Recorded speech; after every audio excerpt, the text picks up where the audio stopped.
To understand the excitement, the joy, this just huge eruption of happiness around Australia winning the Ashes, you've got to go back in time to see when they last did it. They won in 2001. It was a phase when they were winning everything, when, as I once said, a generation of Englishmen thought that it was part of their constitution. It was not allowed to beat Australia. But since then, 2005, 9, 13, 15, 4 Ashes in a row, Australia have come to England and gone back. Sometimes close, sometimes one-sided, and now all of a sudden they hold the Ashes. It's 2-1 at this stage. I genuinely believe, given the way the two teams arrayed against each other, that it should have been 3-0, but it's a once-in-a-lifetime innings from Ben Stokes that changed that. But it's still 2-1. And what makes it even more fascinating, echoes of back in 2001 when India won it with one bowler, is that Australia won it with one batsman and a little bit of a replacement and 2 outstanding bowlers, and that's it. And to put Steve Smith's numbers in perspective, let's look at the numbers alongside Steve Smith. The best are Travis Head and Matthew Wade. They're averaging 25, 27. Usman Khawaja 20. There are no openers there to speak of. David Warner's under 10. It means that number 4 was constantly coming in to face the new ball. And that is what makes Steve Smith's achievements even more gigantic. A lowest of 82. I mean, it's just incredible. All those boos have turned into wows now. And I'm waiting when he goes out to bat in the last test. I hope every Englishman present at the Oval goes, wow, like they go root. I hope they go wow, because he has deserved that. They're calling him Sadon Smith. I don't think I can call him Steve Bradburn. That name is too exalted. But the numbers are interesting. He's averaging 65, by the way, almost. 64.8, 65 in Test cricket, which I think in an era of so much travel, so much multi-format cricket is worth a lot more if you transpose it back, even though there were uncovered wickets in those days. But look at what he's done since he came of age as a batsman. His first Test 100 back in 2013. Since then, he's played 56 tests to the Dons 52. He's made 6,250 runs to almost 7,000 runs for Bradburn, but you need to just look deeper into it. Look at the innings, 100 innings versus 80 innings, and that suddenly places the Don in a different orbit.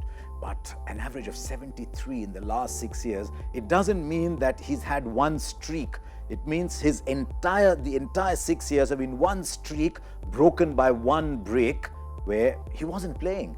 And everyone was concerned about how he would come back, and I think it helped him that he played a lot of wide ball cricket where he was not under pressure. He was rusty. We saw him during the IPL. He was very rusty. But put Steve Smith in Test match cricket and there's just something else. He's quirky, isn't he? All geniuses are quirky. But as he was growing, coming up through the ranks, he would have had a similar technique.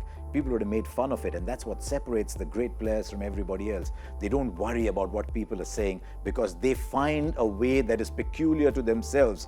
And the one thing you must do when you look at Steve Smith is say, wow, but I cannot bat like him, because he's found a way to score runs himself. He's just incredible. I love watching Steve Smith. I love watching the different ways in which he gets to score runs. And he's a standing example of how technique is important, but technique is not everything, because a player must find his own way of scoring runs. Steve Smith has been just phenomenal. They called an earlier Ashes tournament back in 81, they called it Botham's Ashes. These are definitely Smith's Ashes. But the batsmen put runs on the board. It's the bowlers who win you matches. And that's why I think Pat Cummins has just gone under the shadow a little bit, just gone in the slipstream of all the adulation that Steve Smith has got. He's been magnificent. Every time Tim Payne has looked at a bowler to create impact, he's gone to Pat Cummins. And we saw that when India were in Australia. He just does not tire. From someone whose body was considered too fragile, they almost said his body needed a little packing around him, little shock absorbers around him.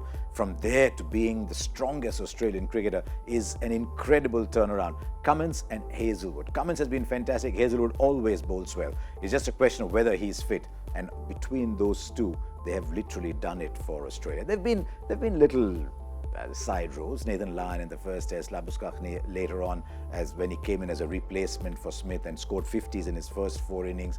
But really, it's been the story of Smith, Cummins, and Hazlewood, and the Ashes are going back. And you've got to start looking at the opposition. You look at England and you say, yes, they've had a divine summer. What with the Headingley Test and with the World Cup. But test matches, lost a test match lost test series in the West Indies. India have just shown you how easy it is to win a test series in the West Indies, and then to come back in the Ashes. They've got one batsman in their top 4. I know that's hard on Joe Denley, who's just made a 50, but a stray 50 here and there is not what makes you big in international cricket. So they've got too many people who do a bit of this and a bit of that at 5, 6, 7, 8, and Archer broad route, that's all you're talking about. I think England have right back in test match cricket. You might look at 2-1 close matches, yes, but the matches at key stages are always controlled by Australia.